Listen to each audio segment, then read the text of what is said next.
near him, but Vici Gaming have just been so good about invading the jungle at all times. I'm actually really impressed by how FY has been playing this entire game and maybe this series.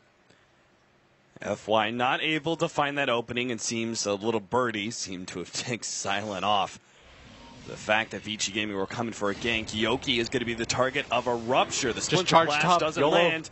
Yoki managed to dodge the silence at the very least. Now the Disruptor actually drops the ultimate and controlling Vici Gaming a bit. Yoki has that Shallow Grave protecting him for now. Goes for the charge out as the Rupture fades and almost got away. But now the Winter Wyvern locks him down with the Winter's Curse. It's a lot expended for just the Spirit Breaker kill, but they will get it in the end as Yoki no longer has an escape. Yeah, but meanwhile, at this bottom tower, Resolution just continues to play for the split push game. He shouldn't be afraid of this because he knows that the Winter's Curse has been used, so he actually just goes for the tower in front of their faces, but he has to get out for this, and he should be able to. Roshan, don't tell me! Oh, he bashed him up! Oh, they know too because of the Bloodseeker! This is disastrous! He's just trying to suicide now! Resolution dies just before Hao gets there. No, Roshan's pissed! He just bashes up Hao as well!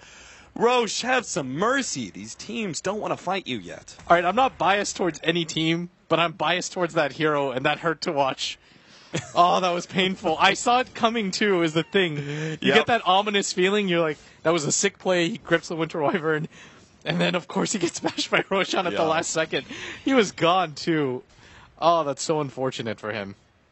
Silent grabs the regeneration rune. The rest of the team is heading up to the top lane. They want a free pickoff on Fenrir. With the charge there, Aloha Dance can actually bring him back farther away from the Tier 2 tower. This essentially means there's the rotation from Vici Gaming isn't going to be nearly as powerful. They'll still get Fenrir, and it doesn't look like there's going to be a response from Vici Gaming in time. So well played by Team Empire, finding a small opening there. That's their first successful gank. Yes. In quite some time. And so they're going to be really satisfied with that because, again, all it is opening up the map. They're going to go for Super next. He's already being charged out. Aloha Dance does have his ultimate. Sure enough, going all in for Super. The Cold Embrace is there, though, and Super will be kept alive. Now, Yoki needs to make an escape. He's got 4 seconds until the TP. Oh, he's just going to try and TP out the damage. Oh, is he there? Not enough. Spirit Breaker. The burn. The Orchid burn is enough to kill him. It kills him inside of the fountain, just barely. Oh, that was so sick by Vici Gaming to turn that around. That Cold Embrace was perfectly placed. They just didn't have enough to kill Super. And that Orchid at the same time, the presence of mind for how to drop that was absolutely fantastic. And a good turnaround for them. That was just Empire being a little bit too greedy. Like they should have been satisfied with getting the Vengeful Spirit, but they thought that Vici Gaming wouldn't foresee the second game coming, which they were correct. It just happened that Vici was all there. And they're going to be prepped to take this Tier 1 tower. Team Empire are still aggressively pushing forward in order to get as much farm as humanly possible. Silent is pushing into the Tier 2 tower. Resolution is quick to try and push out that bottom lane as well. So they are making good use of the space that the Spirit Breaker created when he died. As we can now see that Bloodstone is up, and Silent will start building the first couple of damage items working towards that Battle Fury. Yeah, for a Storm, 20-minute battle or Bloodstone isn't too terrible considering that they don't have an overwhelming tower advantage or anything like that. I think it's a little bit slower than you would like, especially if you just decide to go for treads into the Magic Wand bottle standard setup.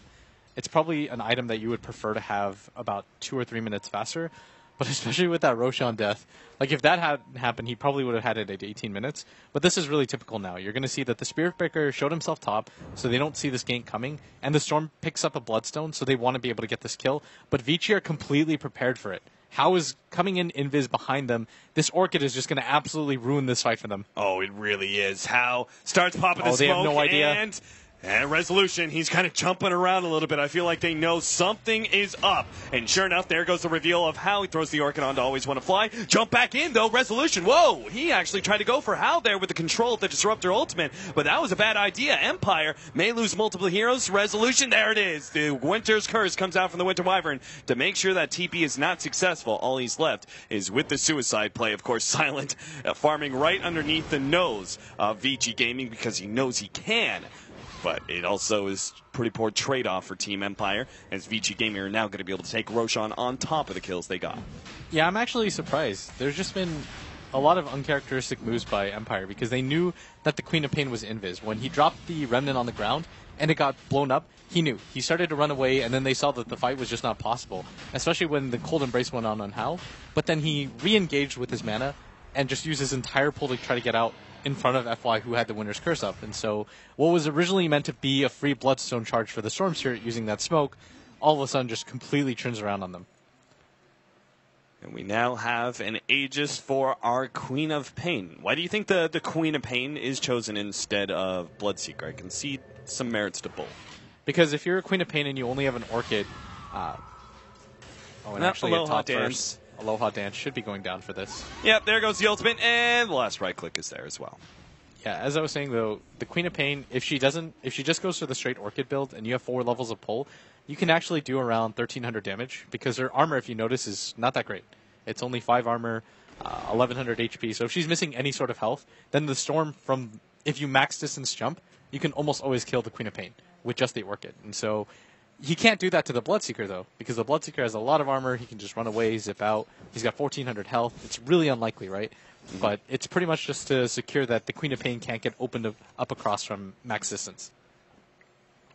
Fair enough. 22 minutes in and 8-14. Vici Gaming obviously holding a bit of a lead after those last couple of events. A 3,000 gold lead, 1,500 experience. Of course, a pretty drastic thing is Resolution. First attempt they go for in order to get a Bloodstone charge, and he has to suicide, meaning he's only left with 5 now. Pretty bad position to be in. It's always the worst feeling when you pick up a Bloodstone and you die immediately. It really is, because that's an item you just spent 20 minutes building up to, and then you just lose about 3 kills worth of charges in one setup.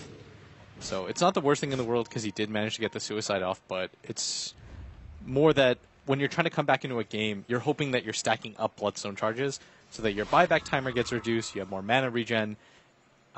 There's just a lot of benefits to having it stack up, obviously, but Vici Gaming correctly realized they have such an advantage right now with the Aegis and the Orchid, and there's no defensive item picked up on the Storm, and so they're going to try to march down for this in Resolution, trying to split the map, but always want to fly, going to go down to this kill. Hao's got the Orchid ticking off on him as well, and that's just going to be a dominating spree for him. Now, Silent, meanwhile, I was talking about the Battlefield build, but it should have been kind of tipped off with the early Orchid of the Queen of Pain and Silent still trying to play catch-up. He goes for the Yasha into the Manta to be able to dispel that Orchid's silence. Very smart pickup, especially since the stats will still help him out. And hopefully give him enough effectiveness that they can actually play some 5 versus 5, because it seems like Vici Gaming are not going to make it a question. It seems Empire are going to be forced into a 5 sometime soon. My concern right now for Empire is that even though they're going for the correct item choices, like Silent's going to go for the Manta, is he even going to get it close to near enough for it to actually matter? Because Hao just picked up a BKB and an Orchid. I really like this item build from Hao.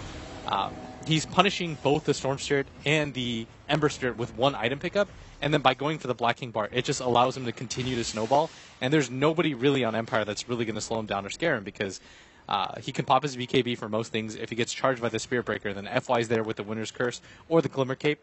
Like, there's just too many options right now for him. Vici Gaming centering up to try and push uphill. They still have that Aegis available. At the same time, the top lane is pushing into the Tier 3 tower. Seems like a shame to waste that kind of farm, but they still want to go for it. Already jumping in, the Orchid being placed onto Resolution, but not a whole lot of damage being placed on him. In fact, if anything, Hao has taken probably 10 times the amount he dished out. Silent is going to run himself back a little bit, afraid of that rupture. Meanwhile, the rest of Empire now going to be initiated. It's Hao. Hits a pretty good Sonic Wave, but both supports stay alive for a little while longer. In fact, Hao, now locked down by Yoki, is going to be losing his Aegis. Resolution, though, immediately caught out by that Winter's Curse. He goes down, but so too does the Queen of Painfall. Now, Resolution comes back, and he desperately needs some kills in order to make that Bloodstone worth it. The charge comes in, bumps back to Ice, Ice, Ice, now controlled by Resolution as well. Needs another right click, and he'll get him as well as Super. Somebody right click somebody. There goes the Undying. There goes the Bloodseeker as well. And to wrap things up, it is going to be FY dying as well. A great fight for Team Empire, as Vici Gaming maybe just force it a bit too much under the guise that Aegis would give them the advantage. Honestly, the Spirit Breaker just went to town on the Queen of Pain, and at the same time, you don't really have. If you look at Vici Gaming's lineup, what do they lack? They don't really have the best way to assault the tower, especially when your Bloodseeker doesn't have a BKB. There's no real safe way for him to just hit the tower, and so they had to send Hao first, but they try to get aggressive first, and they managed to pick up a kill on the Storm Spirit, yes, but you don't have the best way to assault, and you definitely don't have the best way to sustain, and so Empire able to clean that up pretty nicely. Resolution with a well-timed buyback, but Still doesn't have even Bloodstone charges, and Empire is still on the back foot. But a few more fights like that, and you could suddenly see Empire start to take control again. Absolutely. I mean, the top 2 net worth on the board is both the Bloodseeker and the Queen of Pain, but the next 3 is Storm Spirit, the Ember Spirit, and you're seeing the power of the Spirit Breaker. His offlane, his interaction in these team fights as an offlaner is so much greater and will be much greater than the Undying. As you said, he kind of drops off as time goes on. 25 minutes is probably the peak effectiveness as an Undying, and every single fight after this is going to be getting a little bit weaker. Yeah, if you remember in the beginning, he was like second in net worth, and since then he's actually fallen off quite a bit because it's just the nature of the hero. You really rely on getting those early fights off. You want to take those fights where you're in 2v3 situations where you have one support backing you up so that you get the most out of your kill gold and assist gold. But eventually, you don't have the best farming mechanic. You can't really rely on the jungle. It's just pretty much non-stop fights for you. So Undying is almost always going to naturally just fall off when it relates to farm. And Silent does have a Manta style now.